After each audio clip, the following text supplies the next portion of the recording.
Odi. Odi. Wenyewe.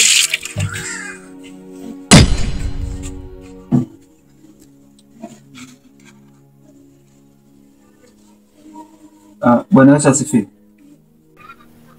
Bwana Yesu asifiwe, mtu wa Mungu. Mtu wa Mungu. Samahani. Nimekuja hapa kwa ajili ya kuhubiri habari njema kuhusu ufalme wa Mungu. Mtu wa Mungu, katika kile kitabu cha Malaki 4:1 kinasema hivi. Kwa maana angalieni siku ile inakuja.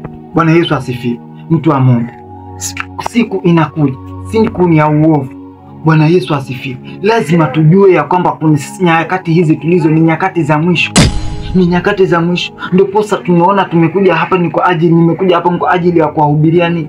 Ili kwamba tuweze kuokoka, kwa sababu huu ni wakati wa mwisho. Ndio posa anaendelea anasema siku inakuja, inawaka kama tanuru. Kuna siku ambayo ni mbaya, mtu wa Mungu. Lazima ubadilike, lazima uokoke, lazima umjue huyu Kristo. Tuachane na haya mambo ya uovu. Anaendelea anasema na watu wote wenye kiburi na wote watendao uovu, wale wenye kiburi, ubadilike, umtafute huyu Mungu. Ni nyakati mbaya tulizo nazo. Lazima tuonyeshe ya kwamba tunamjali huyu Mungu. Lazima tujitike ridhaa zetu, maana yeye anajishughulisha na mambo yetu. Mtu wa Mungu, utaendelea kuchati mpaka lini? Mtu wa Mungu, utaendelea kuchati mpaka lini? Tubadilike, tuonyeshe nia moja katika Kristo. Tuziache dhambi, tumrudie huyu Kristo aliye hai.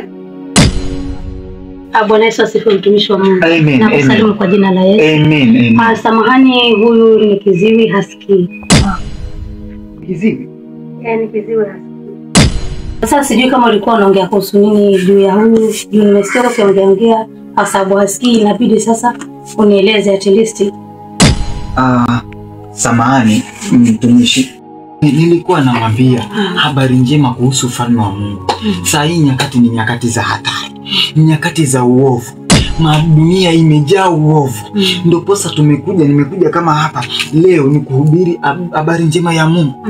Tubadilike na tuwe katika nia ya Kristo. Nia yenye upendo, nia yenye amani na utulivu. Yaliyo duniani ni maovu. Mtu wa Mungu, tubadilike. Timotheo 2:3 unasema kwa hii sasa ni nyakati za mwisho. Lazima tubadilike. Amen. Lazima tumtafute huyu Mungu. Basi ningekusihi kwa yale yote ambayo umetuambia kuhusu neno la Mungu. Ninasema Mungu akubariki. Amen. Lakini zaidi ningekusihi ukamwombea hata na huyu pia akapata uponyaji kulingana na hali anazopitia. Ukiamini tu Yesu anashusha uponyaji hapa. Amen. Muamini tu, Mungu analeta miujiza. Amen. Siwe ni hasikii tu. Hivyo tu. Mungu analeta miujiza. Alishaleta kuona anaona, lakini kusikia ndio. Huyu Mungu naye muabudu mimi alishawahi leta miujiza na anaendelea kuleta miujiza. Si kwamba hakuna. Bartimayo alimponya macho na akapona. Kwa imani yake akapona. Kwa hiyo kama wewe una imani ya kwamba huyu anapona na yeye anapona sasa. Amenibadilisha mimi mpaka sasa unaona nahubiri habari njema kuhusu ufalme wake.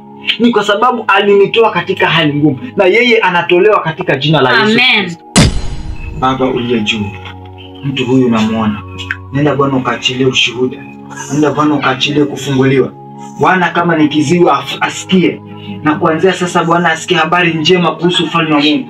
Acha watu waone kwamba wewe unaweza. Ndio, yes. Mtakatifu wangu ushuka. Yes. Mahali hapa Bwana apokee uponyaji. Mtu huyu Bwana afunguliwe na awe huru kama ulivyomfungua Petro pale gerezani. Yes. Bwana huyu naye anafaa kufunguliwa. Yes. Katika jina la Yesu Kristo. Pona na uwe mzima, ufunguliwe na uwe huru.